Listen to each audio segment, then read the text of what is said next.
ผู้วายชนครับขออนุญาตเรียนเชิญด้วยความเคารพครับ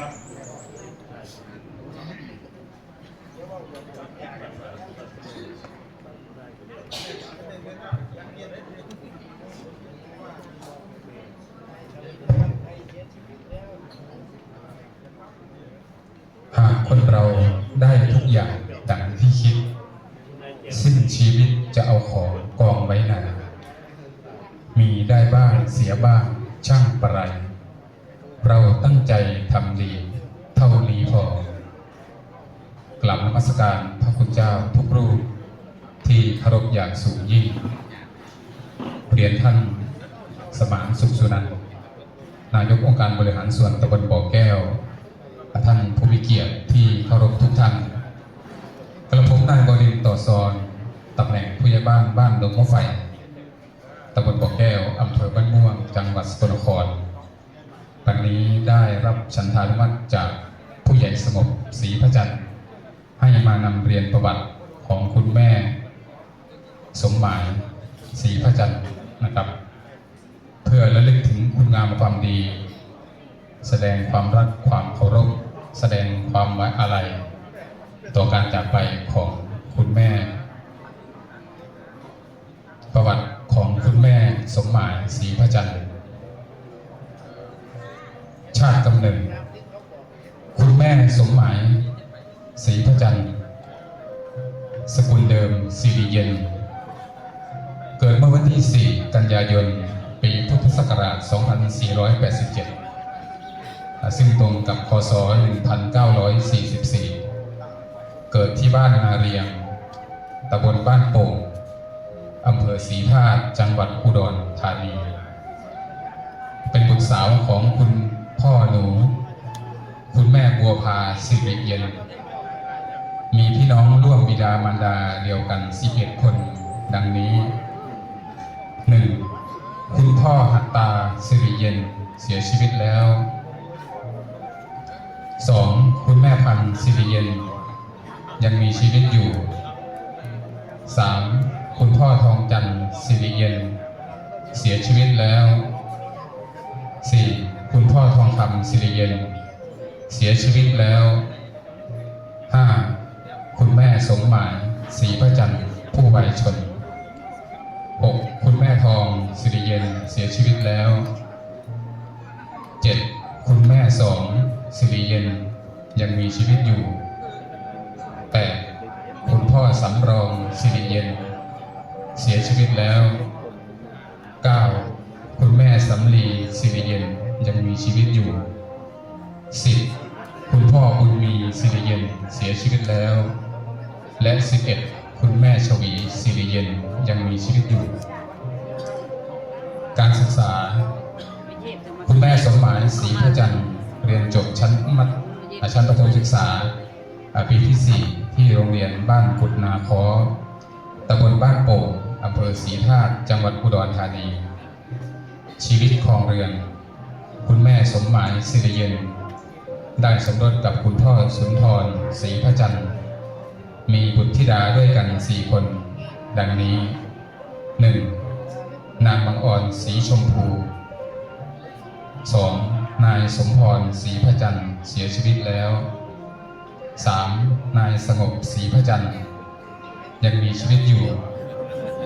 ปัจจุบันดำรงตำแหน่ง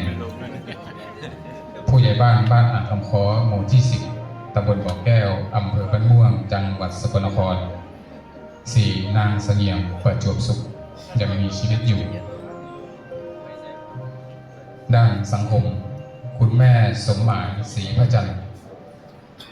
เป็นภรรยาที่ประเสริฐของสามี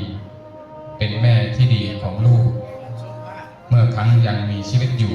ร่างกายแข็งแรงคุณแม่ก็ทำบุญเข้าวัดอยู่เป็นประจำและสอนให้ลูกๆทุกคนเป็นคนดีมีเมตตาเลื่อมใสในพระพุทธศาสนาบริจาคทรัพย์เป็นทานไม่ขาดวาระสุดท้ายคุณแม่สมหมายศรีพระจันทร์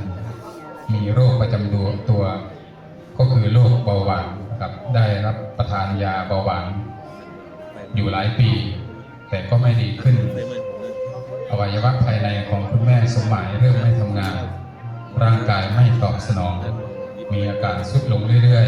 ๆตั้งแต่ต้นเดือนสิงหาคมที่ผ่านมาก็อาการหนักลงเรื่อยๆจนลูกหลานได้ป้อนข้าวป้อนน้ำแต่ร่างกายก็ไม่ตอบสนองจนมาถึงวันที่ 16 สิงหาคม พุทธศักราช 2568 เวลา 10:20 นาที คุณแม่ก็ได้สิ้นลมหายใจจากไปด้วยอาการสงบสิริอายุได้ 80 ปี 11 เดือน 16 วัน 29,570 วัน ท่านผู้มีเกียรติที่เคารพชีวิตและความตายเป็นของคู่กันที่ใดไม่เกิดที่นั่นต้องมีตายชีวิตของสัตว์ทั้งหลายถูกความเกิดความเจ็บความแก่เบียดเบียนย่อมเสื่อมสิ้นไปตามกาลเวลาขันถึงการกำหนดแล้วก็ต้องแตกทำลายไปพระพุทธศาสนาจึงสอนให้ทุกท่านพึงประกอบแต่ความดีเป็นนิจเพื่อความสงบสุขในปัจจุบันและเป็นที่พึ่งพิงในโลกเบื้องหน้าในสัมปรายภพด้วยอำนาจแห่งคุณพระศรีรัตนตรัยบุญกุศลคุณงามความดีที่คุณแม่สมหมายศรีพระจันทร์ได้ปฏิบัติบำเพ็ญมาตลอดจนถึงบุญกุศลที่ลูกหลานญาติมิตรได้ร่วมจิตบำเพ็ญทักษิณานุปทานอุทิศให้ในการครั้งนี้จงเป็นภรวัตปัจจัยส่งให้แม่สมหมายศรีพระจันทร์ได้ไปสถิต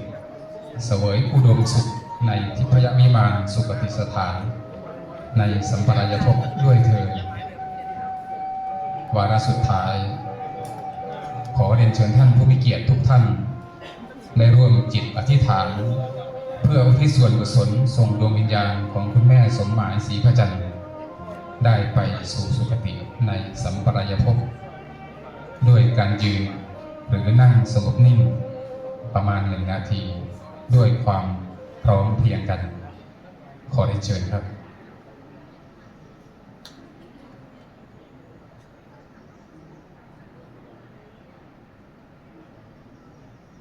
ขอขอบคุณครับ